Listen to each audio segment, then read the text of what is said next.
OK, tu disais que tu as une préoccupation? Oui, CP, tu peux y aller.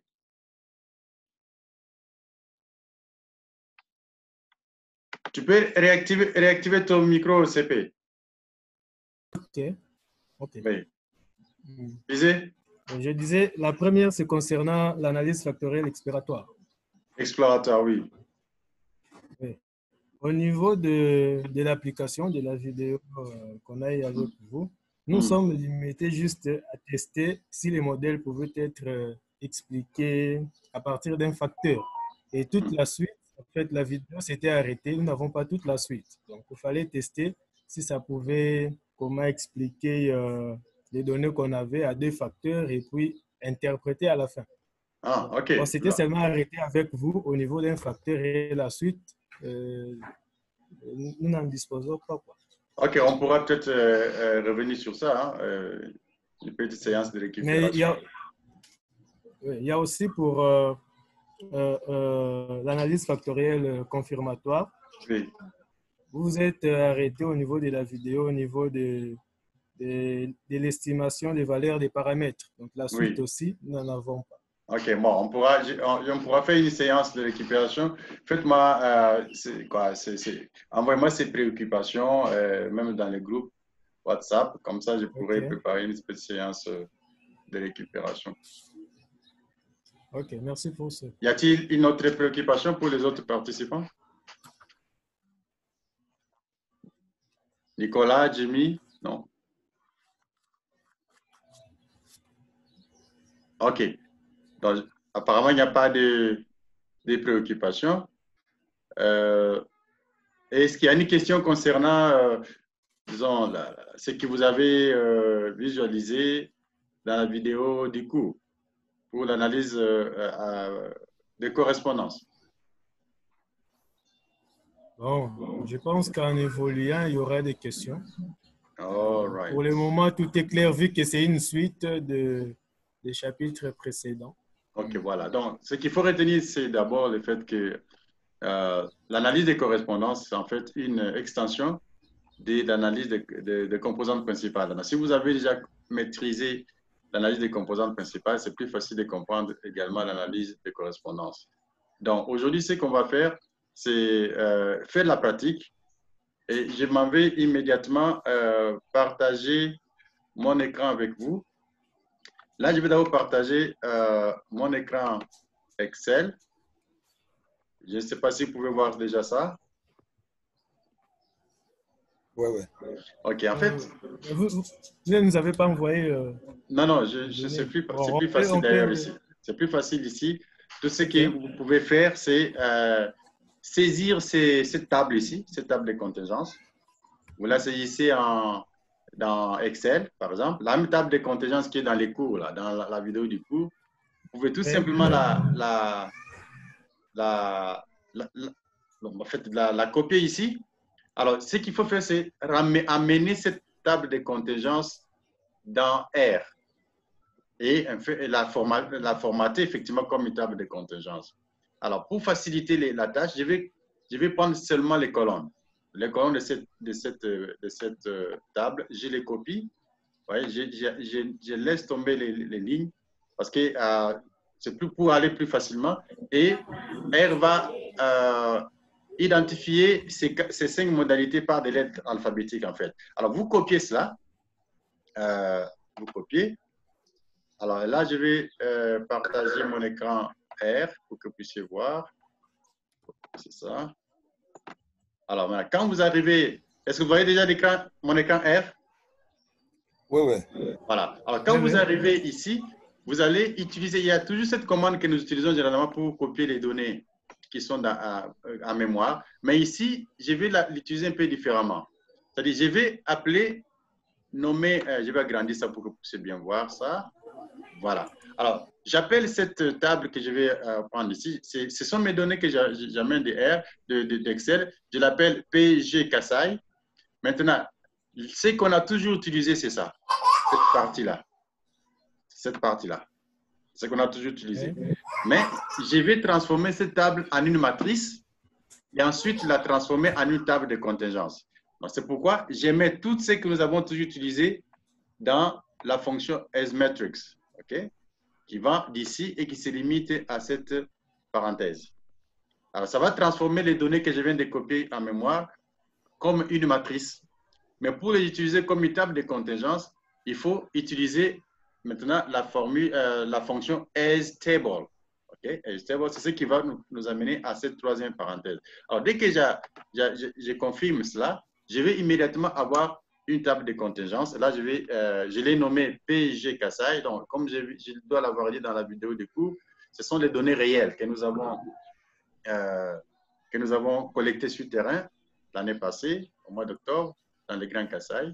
Et je les utilise ici pour faire l'illustration. Alors, si je mets PG Kasai, voilà ma table de contingence que j'avais. Alors, ce que j'ai les modalités en ligne, en colonne plutôt, mais pour les modalités en ligne, j'ai seulement A, B, C, D. J'ai voulu vous montrer la façon la plus facile que vous pouvez utiliser cette commande. Mais à ce moment-là, il faut savoir A, c'est quoi, B, c'est quoi, C, D, c'est quoi. Alors, dans notre cas, A, c'est les groupes de personnes qui sont sans instruction. B, c'est les groupes de personnes qui sont alphabétisées. C, c'est les groupes qui ont l'éducation primaire. D, l'éducation secondaire. Et E, l'éducation universitaire ou plus. Voilà. Ça, c'est la manière d'amener une table de contingence, une table à partir d'Excel et la convertir comme une table de contingence. J'ai voulu faire ça ici parce que dans la vidéo que j'ai faite hier avec les étudiants de M1, qui est aussi en ligne, j'ai utilisé une autre version. Comment obtenir la table de contingence à partir des données que vous avez. Donc, ça, c'est juste une manière alternative pour trouver votre table de contingence. Alors, l'analyse des correspondances a pour objectif d'étudier la relation d'association ou d'indépendance ou d'association entre les modalités des deux variables qualitatives. Et ici, nous avons deux variables qualitatives, comme je l'ai expliqué dans les notes. Nous avons la variable état de pauvreté, perception de la pauvreté. Vous avez 5 modalités. Vous avez 5 modalités, très riches, intermédiaires, pauvres, très pauvres. Et nous avons aussi des niveaux d'études qui est aussi une variable qui a 5 modalités. Donc, vous n'êtes pas obligé d'avoir 5 modalités, les modalités identiques dans tous les cas, mais ça, c'est juste une coïncidence. Alors, dès que vous avez ces données, la première chose à faire, c'est il y a beaucoup de bruit dans le fond de quelqu'un, je ne sais pas ce qui est. C'est Jason. Bon, je vais le mettre. Jason. Non, j'ai seulement rendu son micro muet là. OK. Alors, donc, la première chose à faire aussi, c'est de vous rassurer que les données, les variables que vous avez sont indépendantes. Et comment les faire? C'est en testant, en fait, la dépendance entre les différentes modalités. Et en passant, je vais dire que il faut premièrement, les packages qu'on va utiliser pour cette application, c'est d'abord Factor Minor et Factor Extra. Et il y a aussi un autre package qui permet de faire, de représenter graphiquement la table de contingence. C'est les packages Gplot, hein, comme je suis en train de déjà assurer ça, Gplot. Il faut que moi j'ai déjà chargé tous ces packages là. Alors, la première chose à faire, c'est chercher à voir tester l'indépendance en fait entre les modalités. Alors pour les faire, c'est tout simple. La commande qu'il faut utiliser, c'est celle-ci, Chi-square test. Okay? Chi-square test. Et vous mettez au milieu là, comme argument, les noms de votre table de contingence. Et ici, notre table de contingence, je l'ai appelée ici, je crois que je l'ai appelée PG Kasai. OK? Donc, PG Kasai. C'est comme ça que j'ai appelé. Table c'est ce que j'ai fait dans les notes, hein, mais on peut modifier ici juste à augmenter les opportunités d'apprentissage. Alors, quand je fais cette commande, j'ai fait les tests. Et en faisant les tests, les résultats du test sont contenus dans l'objet Chi-square, hein, Chi-square que j'ai là-bas. Il suffit tout simplement d'appeler cet objet-là pour voir les tests. Alors, les tests me disent quoi? que la statistique de qui carré a une valeur de 260 pour un degré de liberté de 16 et une valeur P égale à 0,000. Alors, cela veut dire tout simplement que l'hypothèse d'indépendance est rejetée parce que l'hypothèse nulle pour ce test, c'est l'indépendance entre les modalités. Donc, comme l'hypothèse d'indépendance est rejetée, alors cela veut dire qu'il y a en fait une dépendance, une association d'ailleurs forte entre les modalités des deux variables qualitatives, notamment la variable état de pauvreté et les niveaux d'instruction. Ça, c'est la première chose. Donc, ça nous permet d'avancer avec l'analyse. Alors, vous pouvez aussi penser... Vous avez une question? Oui. Question? Oui, professeur. Oui, allez-y, CP. Mais qu'est-ce qui est appréciable à ce niveau par rapport à la vérification de la dépendance ou de l'indépendance entre les variables? Il est important qu'il y ait dépendance. Il est important Okay. qu'il y ait la dépendance entre les deux variables, les catégories des deux variables, pour que vous puissiez continuer l'analyse. Parce que comment allez-vous analyser les liens d'association des variables qui sont indépendantes? Vous voyez un peu. Donc on a besoin... Et s'il arrivait que les tests révèlent que les variables sont indépendantes, que faire à ce niveau? Bon, vous pouvez toujours continuer avec l'analyse parce que ce qui importe, c'est les conclusions, l'analyse des différents résultats que vous allez obtenir. Vous pouvez continuer avec l'analyse et arriver à des résultats que vous allez, dont l'interprétation sera combinée aux tests que vous avez trouvés. Vous allez comparer entre les tests que vous avez trouvés, la dépendance que vous avez trouvée et la structure des données. Ce n'est pas toujours interdit de continuer l'analyse. Même si vous arrivez à conclure qu'il y a des indépendances, mais vous pouvez toujours continuer. Mais la dépendance... Donc, la dépendance n'est pas une condition, professeur. Bon, ce n'est pas vraiment une condition pour continuer l'analyse, mais c'est quelque chose de préférable. Hein, parce que vous pouvez toujours continuer, même quand il y a dépendance, vous pouvez, dans les analyses que vous allez faire, vous allez toujours vous rendre compte qu'il y a certaines modalités qui sont indépendantes aussi. Vous pouvez en trouver qui sont indépendantes, alors que dans l'ensemble, les deux variables sont dépendantes. Donc voilà, c'est ça. OK, alors on continue là. Alors, si vous avez déjà chargé la librairie, les packages Gplot, vous pouvez représenter cette table de contingence sous forme graphique. Alors, la commande qu'il faut, c'est celle-ci. Je crois que vous l'avez dans la vidéo des cours. Alors, ça va vous attendre, je vais un peu changer chez moi ici.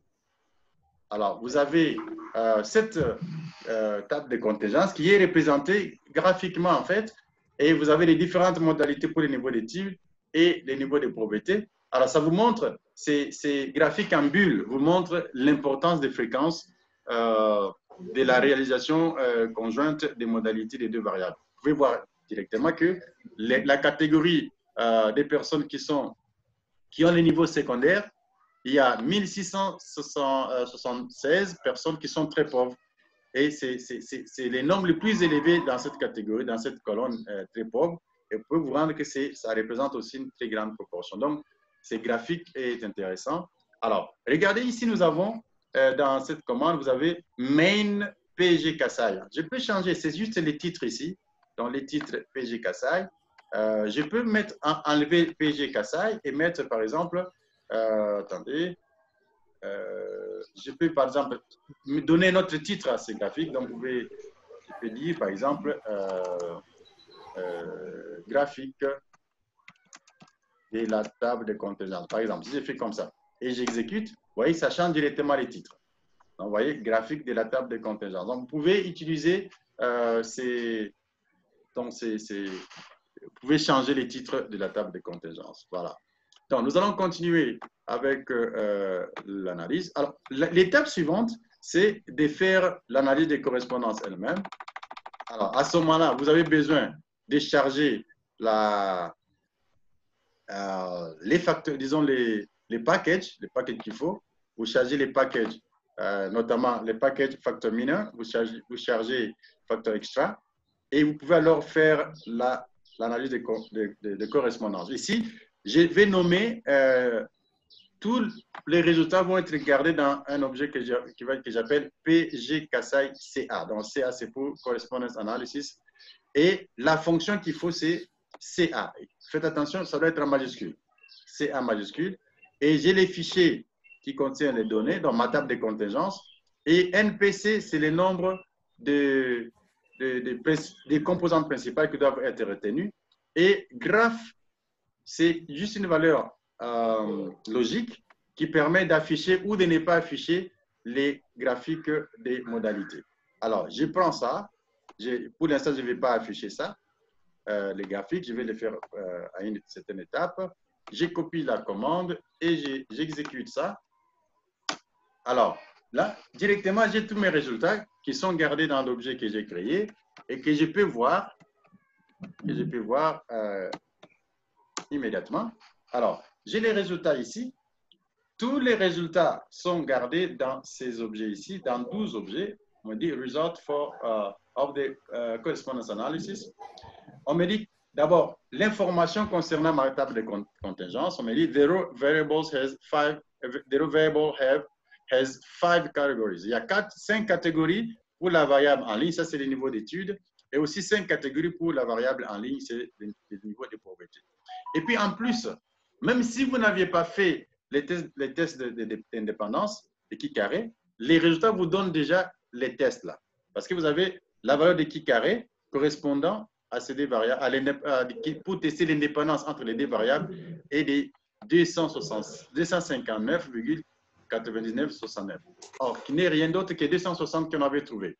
Et la valeur P nous est également donnée, qui est égale à pratiquement la même valeur qu'on avait avant.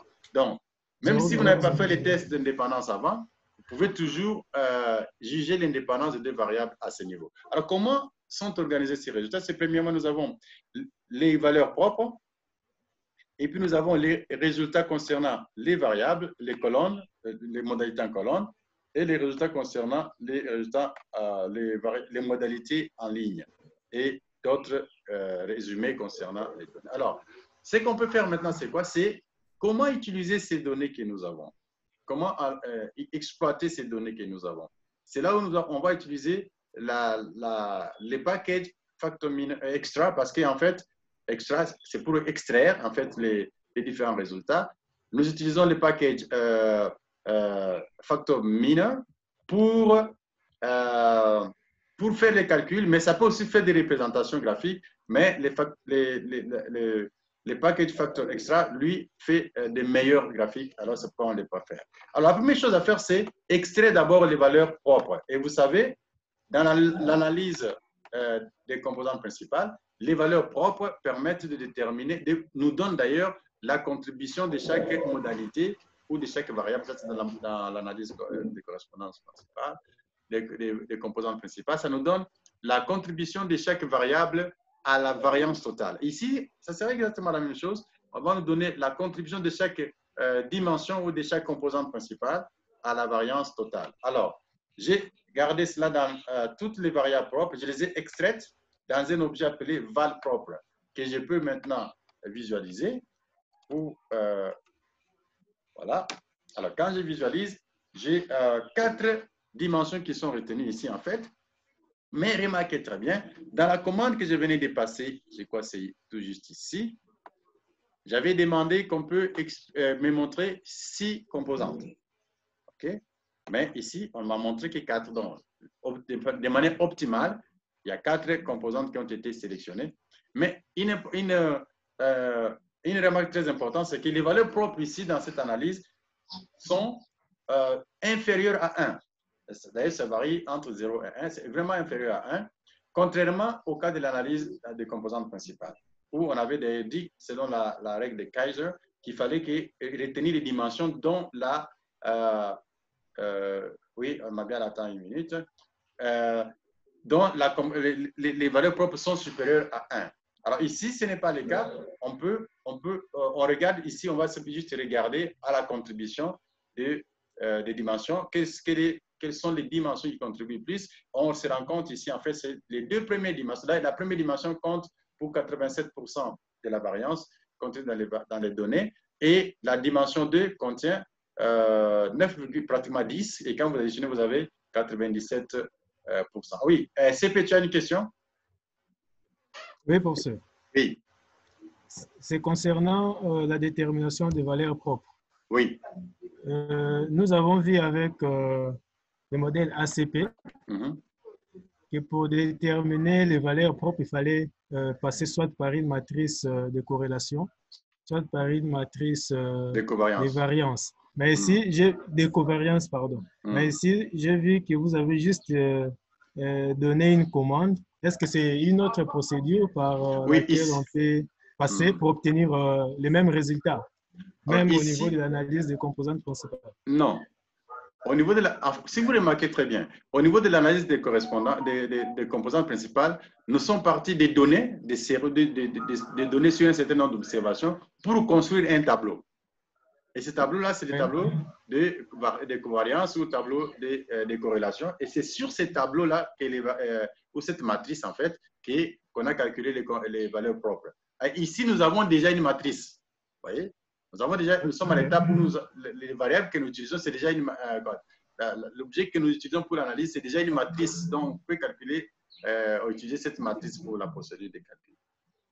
Donc, que ce soit dans le cas des composantes principales, on cherche toujours à obtenir une matrice pour appliquer. C'est seulement la nature de la matrice qui est différente. Là-bas, c'est une matrice de covariance ou de corrélation parce que nous avons affaire aux variables continues. Mais dans ces cas, nous avons affaire aux variables qualitatives et on utilise ainsi une table de contingence. Est-ce que ça va? On peut avancer?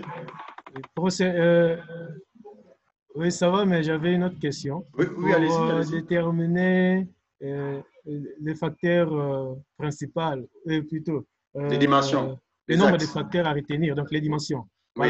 Voilà. Il est souhaitable qu'on tienne compte de la colonne de cumul ou bien seulement prendre la colonne de variance? Non, il faut regarder les deux. D'abord, mais ce qui vous permet de vous décider, c'est surtout la colonne de cumul parce que vous pouvez vous-même vous donner un critère disant je vais retenir les dimensions qui représentent une certaine proportion de l'information contenue dans les données. Si vous vous dites 80%, donc vous allez retenir tout simplement la première dimension.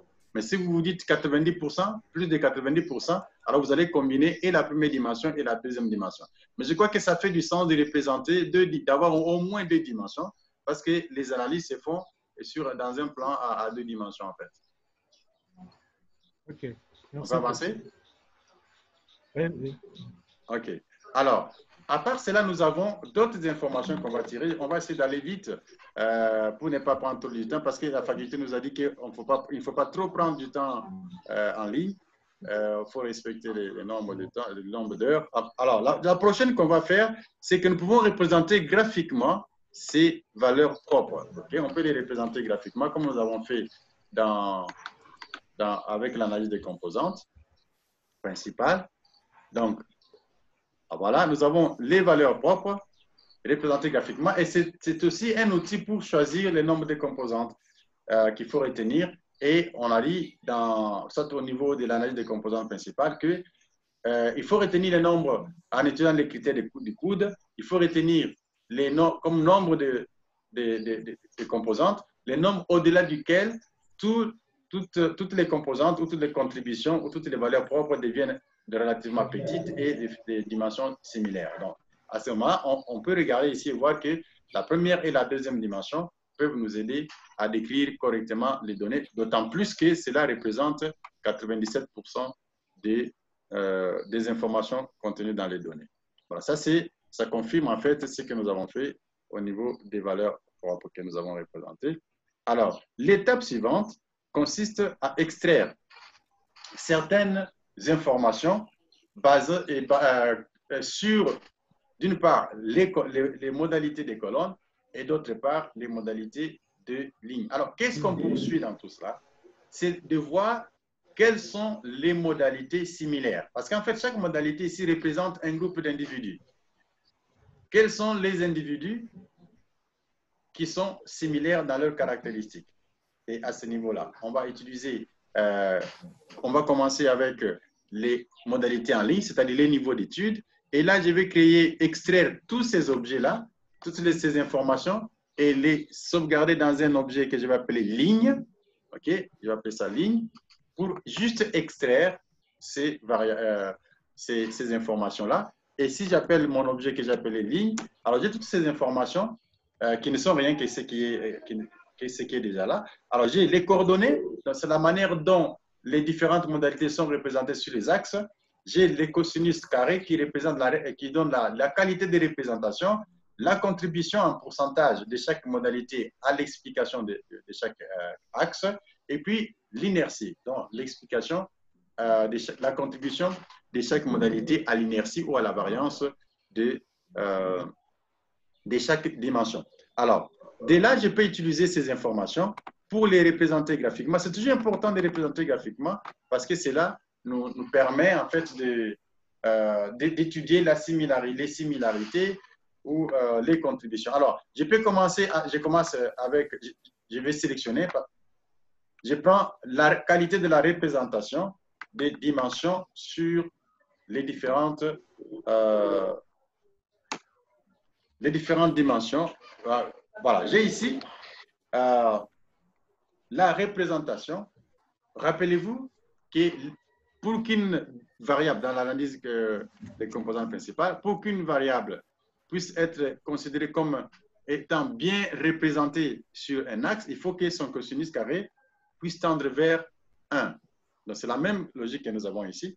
Alors, si nous prenons la première dimension, en fait, nous avons la dimension E, donc les niveaux supérieurs ou plus, et la dimension C, c'est les niveaux de l'éducation primaire qui sont mieux représentés que les autres dimensions, que les autres modalités sur la première dimension. Et cela peut même vous aider dans l'explication ou dans la description de la dimension.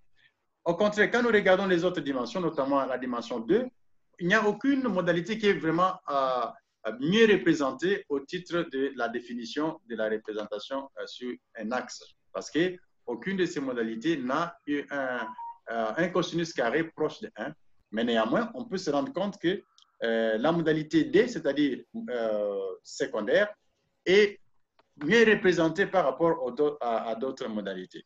Et sur la troisième et quatrième dimension, il n'y a aucune modalité en ligne, c'est-à-dire aucune caractéristique du niveau d'étude qui soit bien représentée.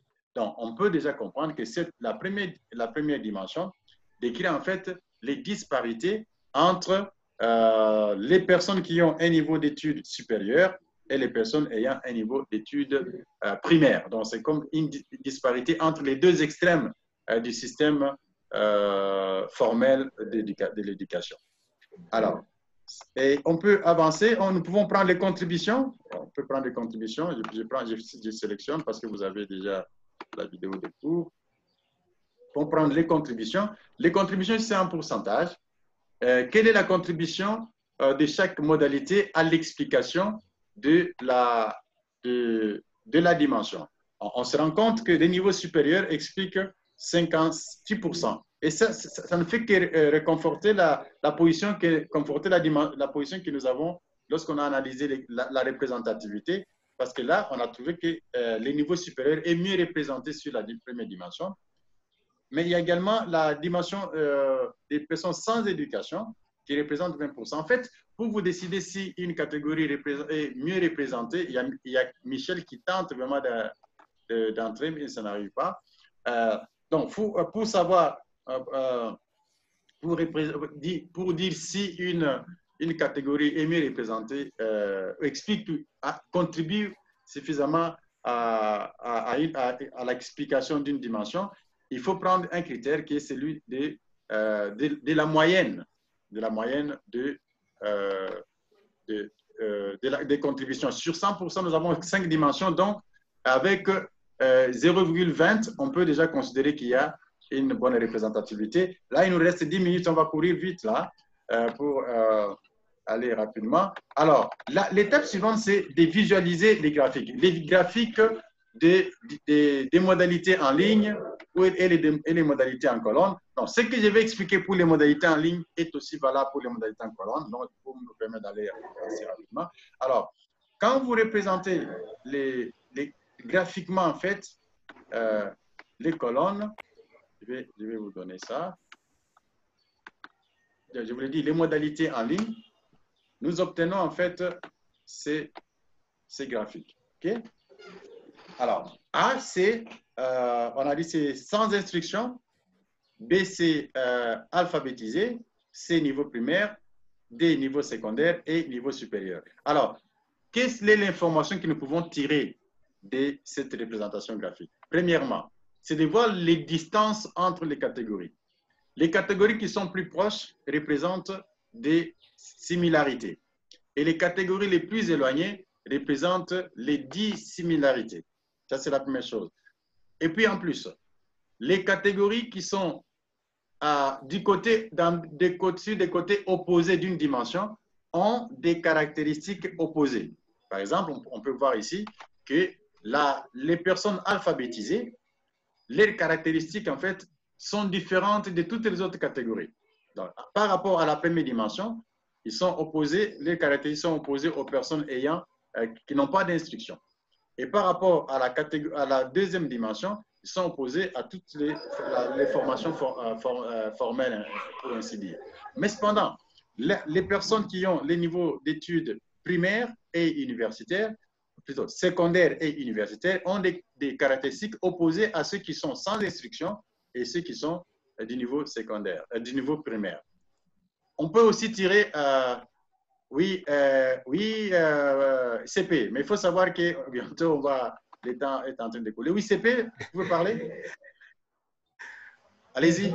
Merci pour ça, mais bon, avec le temps, peut-être, ça nous empêche de poser beaucoup de questions parce qu'il y a vraiment des questions, vu que nous comprenons de quoi est-ce qu'il est question. Oui, allez-y, posez des questions, allez-y. On peut toujours relancer la séance des 9h15, là, il n'y a pas de problème. OK.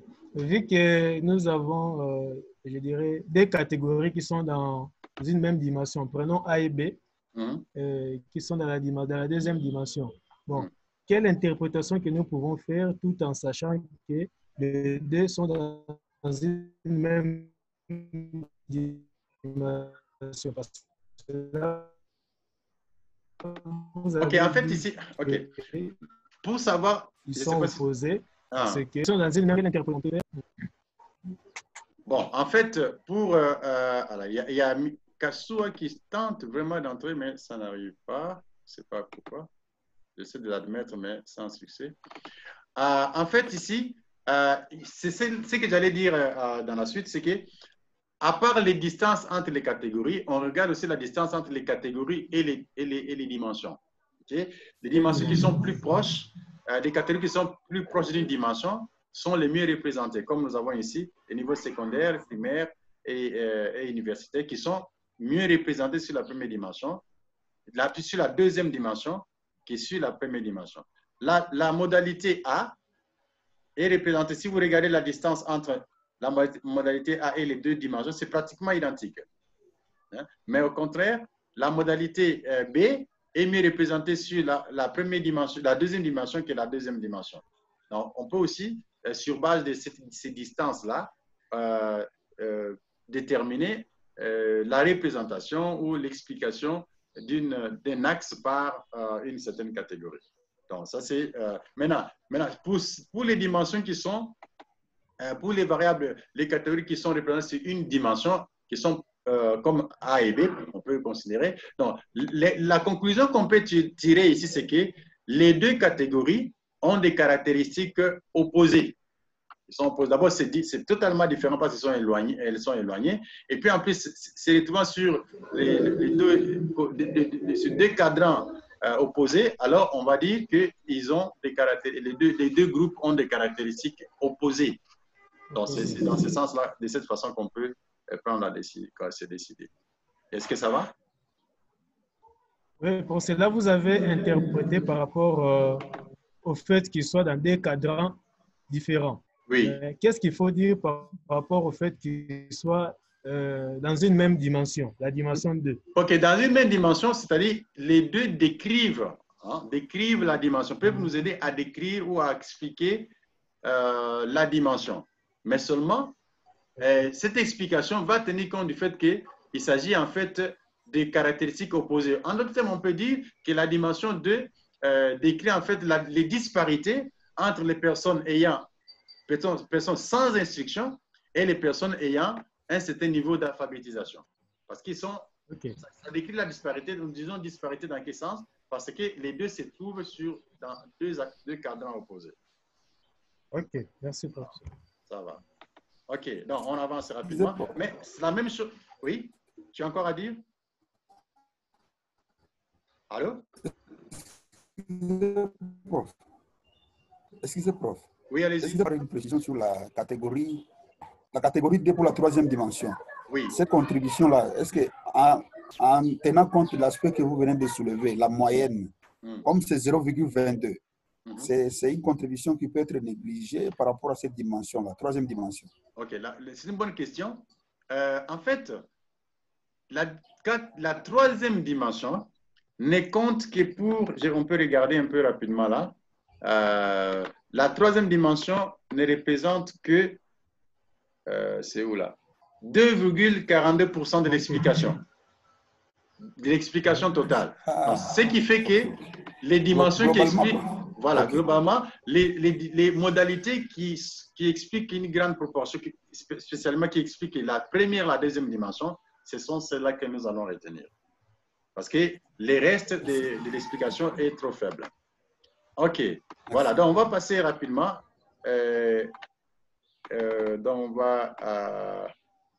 Donc nous pouvons représenter les contributions graphiquement.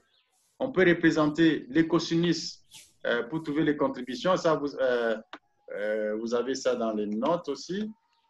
Pour représenter. Donc, vous pouvez représenter les contributions pour savoir quelles sont les variables qui sont mieux représentées sur les deux dimensions de départ et ainsi de suite. Alors, je vais rapidement aussi vous représenter les variables sur les colonnes parce que je voudrais qu'on arrive. Là, il reste 2 minutes. On peut terminer dans 2 minutes, ce n'est pas très grave.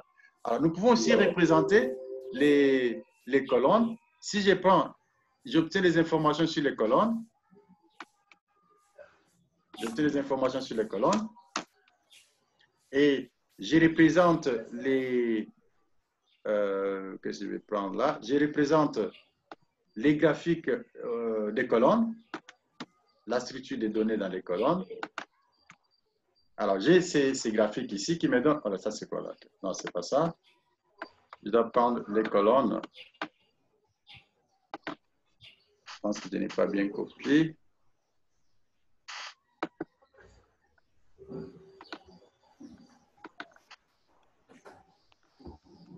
Allez, mais comment ça ne m'arrive pas? Bon, je vais peut-être prendre ça.